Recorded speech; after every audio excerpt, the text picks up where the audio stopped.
இளைஞர் புரட்சி, அந்த புரட்சி தான் 26ல உருவாகிட்டு இருக்கு. ஒட்டுமொத்த காலேஜில் இருக்க இளைஞர்களும் உங்க வீடு தேடி வருவாங்க, ஞாபகம் வச்சுக்கோங்க.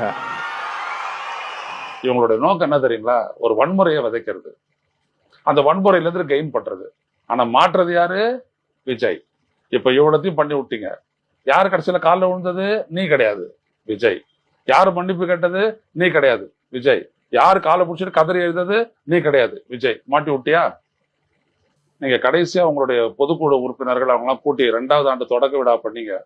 அன்னைக்கு போட்ட மாதிரி கரகோஷம் இன்னைக்கு வந்துட்டு உங்களுடைய அந்த பொதுக்குழு மீட்டிங்ல இல்ல, பாத்தீங்களா? 10ல 2 பேர் 3 பேர் தான் வந்துட்டு கை தட்டினாங்க. இதுதான் என் பார்வை. நான் ஃபுல்லா பாத்துக்கிட்டே இருந்தேன். இல்ல என்ன காரணமா இருக்கும் சார்? காரணம் என்னன்னா, உணர்ந்துட்டாங்க நம்ம தலைவர் என்னது, இவர் அரசியலுக்கு எந்த அளவுக்கு ஃபிட் ஆவாரு அப்படின்றது. ஏன்னா யார் கடைசியில் தூக்கி போலீஸ் உள்ள வச்சான்? அங்க மாவட்ட செயலாளரை. யார்? அவரு தான் காரணம்னு சொன்னா, பொதுச் செயலாளரை. அப்புறம் இந்த கட்சியில யாருக்கு பாதுகாப்பு இருக்குது? முடிஞ்சு போச்சு.